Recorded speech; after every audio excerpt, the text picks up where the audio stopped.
صلی اللہ علیہ وسلم نے فرمایا جمعے کا دن قیامت کی نشانی ہے. قیامت کا دن جس دن قائم ہوگا جمعہ ہی ہوگا.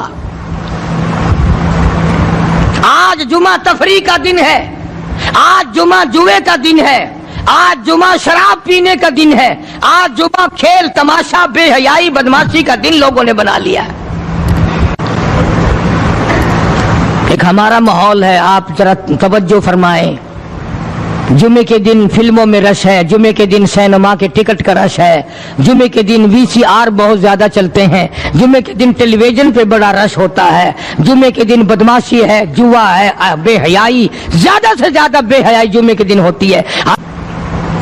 حالانکہ حضور کریم صلی اللہ علیہ وسلم نے فرمایا جمعے کے دن ایک گھڑی ایسی آتی ہے جو مانگو وہی ملتا ہے. جس حال میں کوئی مشغول ہوگا وہی اس کی زندگی کا مستقل ذریعہ بن جائے گا. کون سمجھائے تمہیں؟ کس کے اندر طاقت اور جرت ہے کہ قوم کے دھارا پھیر سکے اور قوم کے رخ کو پھیر سکے؟ کون پھیر سکتا ہے؟ اس لیے قرآن کریم نے بار بار للکارا اور فرمایا افلم یہد لہم کم اہلکنا قبلہم من القرون. اکڑنے والوں، بدماشی کرنے والوں، بے غیرت کمینوں، بعد آؤ. جب میرا قہر جوش میں آئے گا پھر ایک دو کو نہیں، پھر بستی کی بستی، ملک کے ملک اجاڑ کے رکھ دوں گا. افلم یہد لہم کم اہلکنا قبلہم من القرون.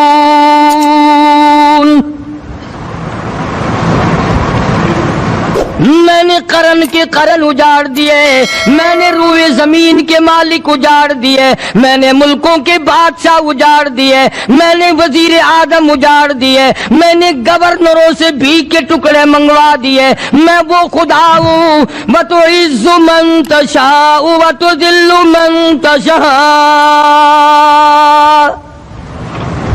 بیدک الخیر انک علی کل شیء قدیر. سارا نظام میرے ہاتھ میں ہے. تبارک الذی بیدہ الملک. برکتیں میرے پاس ہے، رحمتیں میرے پاس ہے، خیر میرے پاس ہے، بھلائی میرے پاس ہے، سلامتی کے خزانے میرے پاس ہے، امن کے خزانے میرے پاس ہے. وہو علی بیدہ الملک. ملک میں راج میرا. وہو علی کل شیء قدیر. ذرے ذرے پہ قبضہ میرا، پتے پتے پہ قبضہ میرا، پہاڑ کی ایک ایک کنکر پہ قبضہ میرا، سمندر کے قطرے قطرے پہ قبضہ میرا. تو ہوتا کون ہے اکڑ کرنے والا؟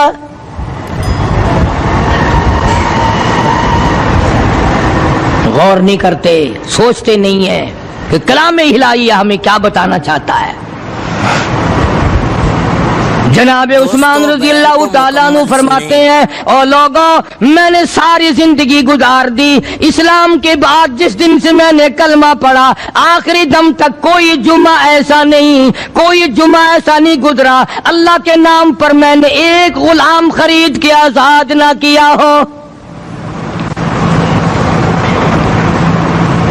پہلے لوگ بھی جمعے کے دن درود پاک کی کثرت کرتے تھے، خیرات کیا کرتے تھے کہ 8 دن کا کفارہ ہو جائے،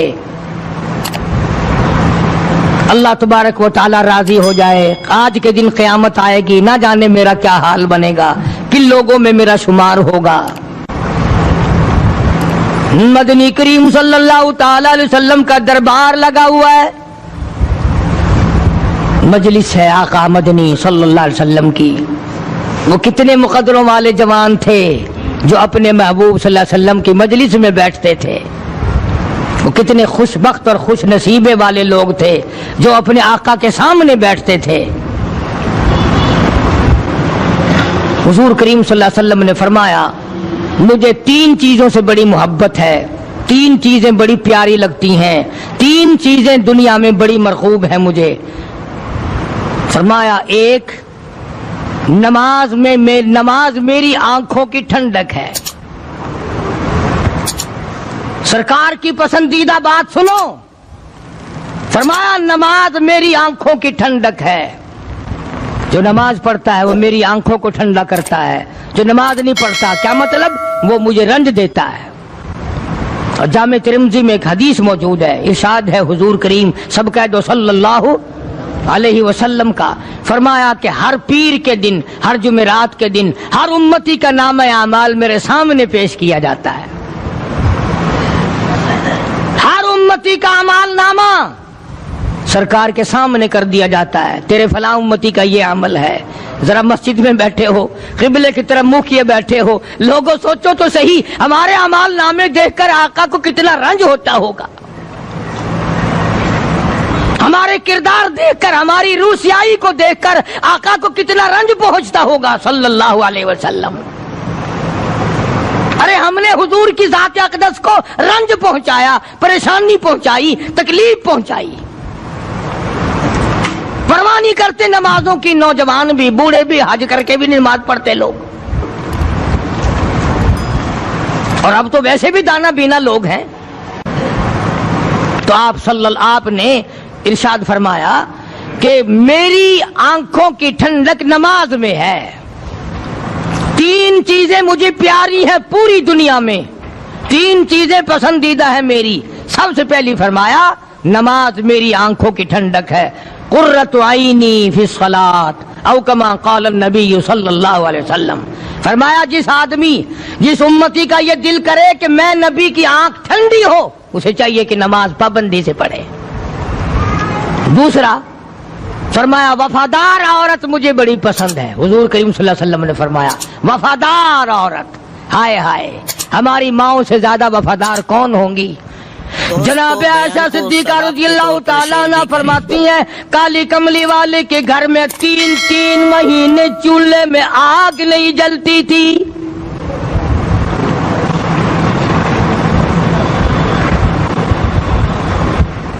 دوسروں کے واسطے ہے سیم و زر و گوہر، اور اپنا یہ حال ہے کہ چولہا ہے بجھا ہوا۔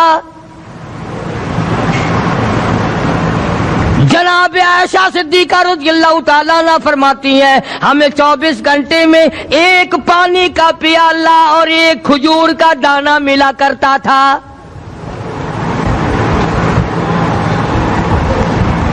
کبھی اپنی ماہوں کی خوراک تو دیکھو، خرچہ تو دیکھو، اور اگلی بات سنو تو حیران ہو جاؤ۔ جناب عائشہ صدیقہ رضی اللہ تعالیٰ عنہ فرماتی ہیں اس پیالے اور کھجور کی قدر بھی تب ہوئی جب وہ بھی نہ ملی۔ پیسوں کو برباد کرنے والوں، بے قدری کرنے والوں، ذرا سوچو تو صحیح کہ کیا گھر ہے محمد عربی سب کہہ دو صلی اللہ علیہ وسلم کا۔ اسی گھر سے خیر و برکت ملی صحابہ کرام کو، لیکن دنیا نہ تھی، بلڈنگ نہ تھی، کوٹھی نہ تھی، بنگلہ نہ تھا، چہل پہل نہ تھی۔ اچھا ایک بات اور آج یاد کر کے لے جاؤ، یہ تو مجبوری ہوئی نا، یہ تو ایک مجبوری ہوئی، پریشانی ہوئی، محتاجی ہوئی کہ پانی کا ایک پیالہ اور ایک کھجور کا دانہ ملتا تھا۔ اور اگلی بات سنو تو حیران ہو جاؤ، مجبوری اور چیز ہے، اختیار سے کرنا اور چیز ہے۔ جناب فاروق اعظم رضی اللہ تعالیٰ عنہ کی حکومت ہے، عائشہ صدیقہ رضی اللہ تعالیٰ عنہ کا سال کا خرچہ 12,000 روپیہ بوری میں بھر کر حضرت عمر نے حضرت عائشہ کے گھر پہنچا دیا، لو تمہارا یہ سال کا خرچہ آ گیا۔ سال کا خرچہ حضرت عمر رضی اللہ تعالیٰ عنہ نے جناب عائشہ صدیقہ رضی اللہ تعالیٰ عنہ کے پاس بھیجا۔ اتنا بڑا بورا بھر کر آیا۔ اللہ غنی، بجائے خوش ہونے کے، بجائے مچلنے کے، بجائے فخر کرنے کے، اپنی خادمہ سے فرمانے لگی، حضرت عائشہ خادمہ سے فرمانے لگی میں نے تو اپنے محبوب صلی اللہ علیہ وسلم کے پیٹ پہ پتھر دیکھے میں نے تو کالی کملی والے کو فاقے کرتے دیکھا. خادمہ سے فرمانے لگی اس بوری کے اور میرے درمیان میں کپڑا لٹکا دے, میری آنکھ دیکھنا گوارا نہیں کرتی, میری آنکھ دیکھنا بھی گوارا نہیں کرتی. اس نے کپڑا لٹکا دیا. اس کے بعد خادمہ سے فرمانے لگی مدینے میں اعلان کراؤ جس کو خیرات چاہیے وہ عائشہ کے دروازے سے آ کے لے جائے رضی اللہ تعالیٰ عنہا. سارے مدینے میں اعلان ہو گیا خیرات لینے والے آ جاؤ. ایک اور بات تھی اس وقت میں, ضرورت مند جاتا تھا, یہ نہیں کہ ٹیبک میں ہزاروں روپیہ پڑا ہوا پھر بھی مانگ کے کھانا ہے,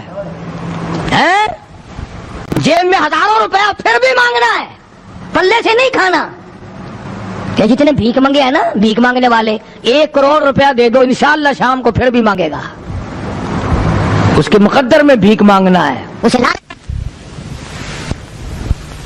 فرمانے لگی کچھ نہیں ہے. وہ خادمہ کہنے لگی کچھ نہیں ہے. اب وہ خادمہ کہنے لگی کہ اگر 1 ٹکے کا گوشت منگوا لیتی تو تم بھی اپنا روزہ کھول لیتی گوشت سے, میں بھی کھا لیتی. کیا جواب دیا اما عائشہ صدیقہ رضی اللہ تعالیٰ عنہا نے؟ فرمانے لگی اب تانا دینے سے کیا فائدہ, تو نے اس وقت یاد کیوں نہیں دلایا؟ اس لیے میں نے یہ واقعہ سنا دیا کہ پہلی بات سن کر کے تو آپ لوگوں کے دل میں بھی یہ بات آئی ہے نا کہ جی مجبوری ہے, چوری تو وہ کرنے سے رہی بیچاری, پریشانی جو ہوئی, غربت جو ہوئی, تنگی جو ہوئی, چلو پانی کا پیالے پہ گزر کیا. اور نہیں, یہ حضرات اختیاری بھی فاقہ کرتے تھے. اب 12,000 آیا اور افطار کرنے کے لیے چھچوا رہے, کھجور بھی نہیں. اور ہم تو خدا جانے کب کب تک کا انتظام سوچتے ہیں, پوتے پوتیوں تک کا انتظام جب تک نہ کر لیں اور اولاد در اولاد تک کا انتظام نہ کر دیں اس وقت تک ہماری تسلی تو ہوتی نہیں. اسی کو مجذوب نے بڑے عجیب طریقے سے سمجھایا, کہتا ہے کہ آنے والی کس سے ٹالی جائے گی, آنے والی کس سے ٹالی جائے گی, اور جان ٹھہری جانے والی جائے گی, روح رگ رگ سے نکالی جائے گی, تجھ پہ ایک دن خاک ڈالی جائے گی. فرمایا لہم قلوب لا یفقہون بہا, اللہ پاک جل شانہ فرماتے ہیں جس کا دل قرآن کریم سمجھنے کا عادی نہیں, لہم قلوب لا یفقہون بہا, جس کا دل قرآن سمجھنے کے لیے تیار نہیں, وَلَهُمْ أَعْيُنٌ لَا يُبْصِرُونَ بِهَا, جس کا کان اللہ کا قرآن سننے کے لیے تیار نہیں, أَمْ لَهُمْ آذَانٌ لَا يَسْمَعُونَ بِهَا, ام لہم آذان یسمعون بہا, جس کا کان خدا کا قرآن سننے کو تیار نہیں. خدائی فیصلہ سنو, اللہ کے قرآن کا فیصلہ سنو, اللہ کے کلام کا فیصلہ سنو.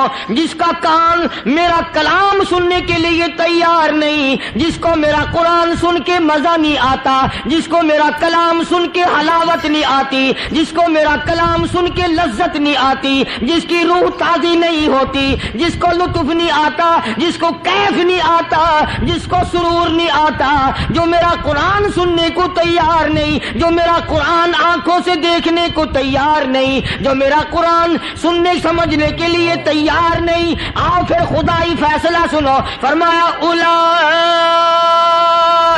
کالانعام,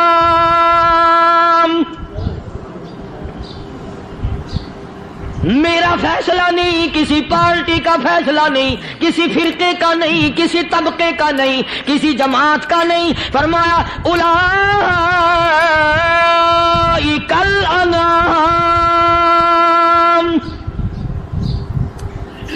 پیدا کرنے والا مالک و خالق کہتا ہے مجھے اپنی کبریائی کی قسم یہ سارے جانور ہیں.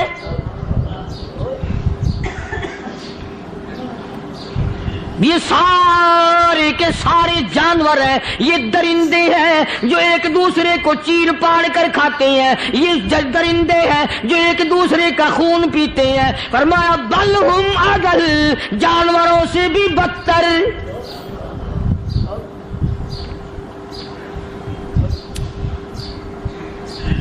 جس کے دل میں قرآن سن کر ترس نہیں، جس دل میں رحم نہیں، اپنے سے کمزور دیکھ کر جس کے دل میں شفقت نہیں، مہربانی کا مادہ نہیں، فرمایا وہ کوئی بندہ ہے، وہ تو جانور ہے۔ اور خدا غضب میں آ گیا، فرمایا بل ہم اضل، اس سے بھی بدتر۔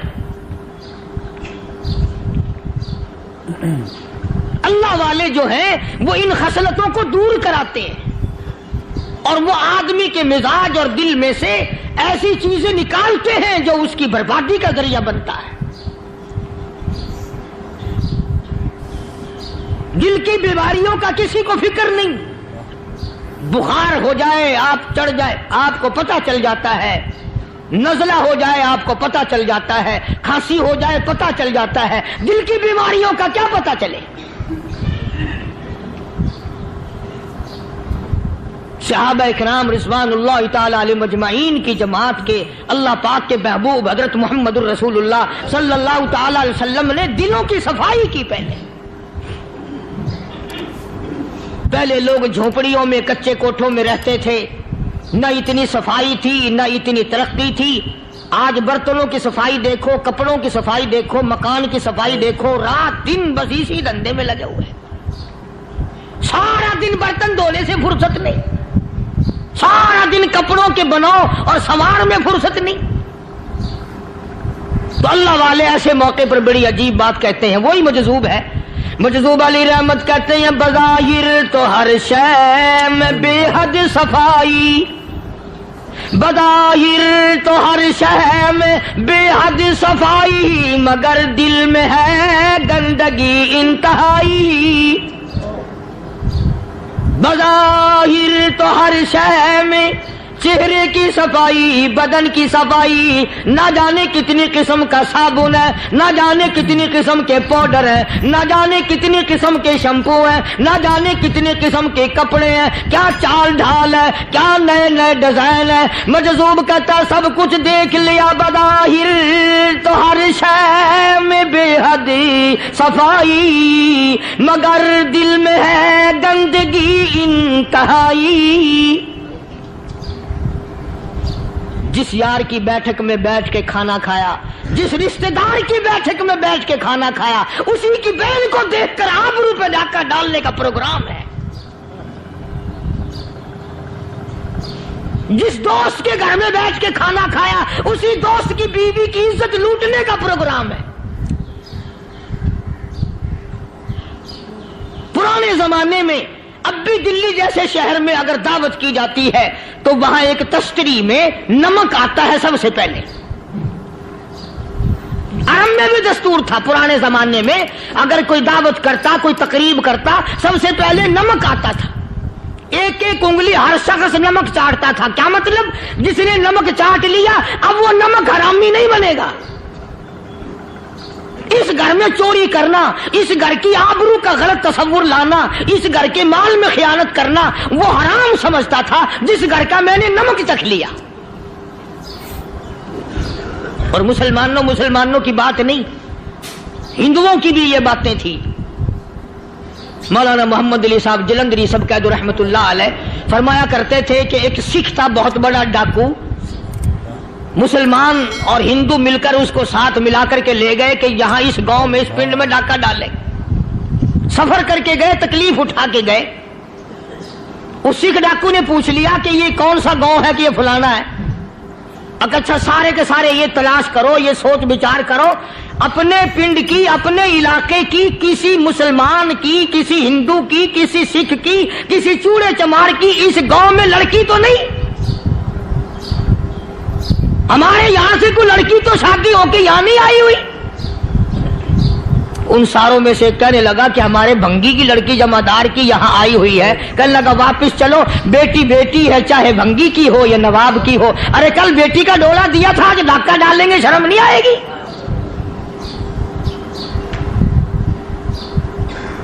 آج وہ تصور کہاں چلے گئے؟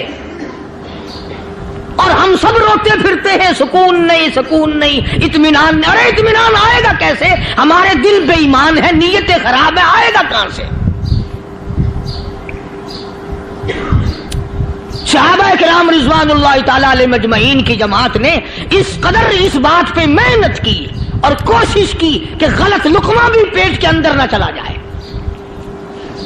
چنانچہ میں علی الاعلان کہتا ہوں 1,29,000 صحابہ کرام، کالی کملی والے کے دیوانے اور پروانے، حضور کے یار جانثار، حضور کے ساتھ فاقہ کھانے والے، فاقوں مرنے والے، پتھر کھانے والے، اپنے بچوں کے ٹکڑے ہوتے ہوئے دیکھ کر لا الہ الا اللہ محمد الرسول اللہ کی صدا بلند کرنے والے صحابہ کرام کا یہ حال تھا۔ پیدل سفر کر کے جاتے تھے یہودی عیسائی، شام نکل گئے، فلسطین نکل گئے، ہندوستان آ گئے، 2 سال لگ جاتے تھے، اپنی جوان بیٹیوں کو مسلمانوں کے گھروں میں چھوڑ کے آ جاتے تھے۔ کبھی نگاہ نبوت نے جن کو رنگ دیا تھا، کبھی کسی صحابی پہ ذرہ برابر الزام نہیں لگا۔ ان یہودیوں کا، ان عیسائیوں کا یہ عقیدہ تھا کہ محمد صلی اللہ علیہ وسلم کے جو غلام ہیں ان کی نگاہ بھی پاک ہے، ان کے دل بھی پاک ہیں، ان کے ارادے بھی پاک ہیں، ان کے ہاتھ بھی پاک ہیں۔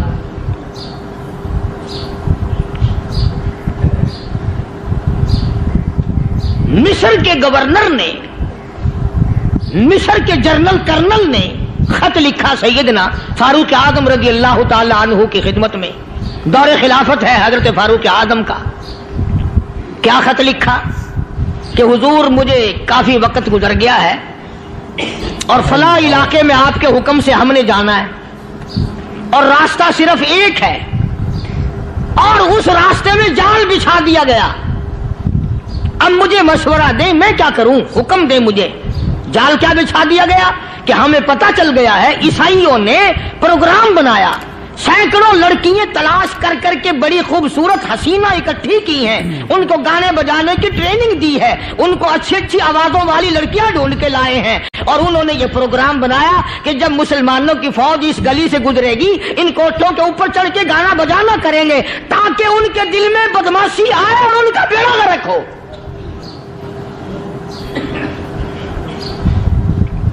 کبھی کافر کا یہ عقیدہ تھا کہ مسلمان کا دل بگڑا تو یہ گیا، اس کی نیت میں خرابی آئی اور یہ تباہ ہوا۔ جناب فاروق اعظم رضی اللہ تعالیٰ عنہ نے اسے یہ خط نہیں لکھا کہ تو قرآن پڑھا کر، تو نفل پڑھا کر۔ امیر المومنین خلیفۃ المسلمین سیدنا فاروق اعظم رضی اللہ تعالیٰ عنہ نے اپنے جنرل کرنل کو خط لکھا کہ اس میں لمبی چوڑی فکر کی کوئی بات نہیں، اس میں کوئی پریشانی والی بات نہیں، کوئی سوچ و بچار والی بات نہیں، سارے تیری فوج میں، تیری کمان میں مسلمان ہیں، سب کو اکٹھا کر لے، ساروں کو اکٹھا کر کے قرآن کریم کے سورت نور کی 2 آیتیں سنا دے۔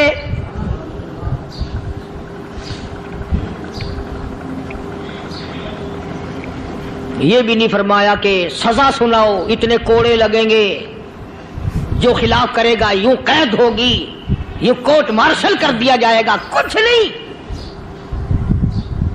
جناب فاروق اعظم رضی اللہ تعالیٰ عنہ کی رائے دیکھو، ان کے خیال میں قرآن کریم میں اتنی بڑی طاقت ہے، اتنی بڑی عظمت ہے، اتنی بڑی کرامت ہے، کلام الہی میں اتنا بڑا شرف ہے۔ اعلان کر دیا، فرمایا اپنے کرنل کو ساری فوج کو، لشکر کو اکٹھا کر کے قرآن کریم کی فلاں فلاں آیت سنا دے۔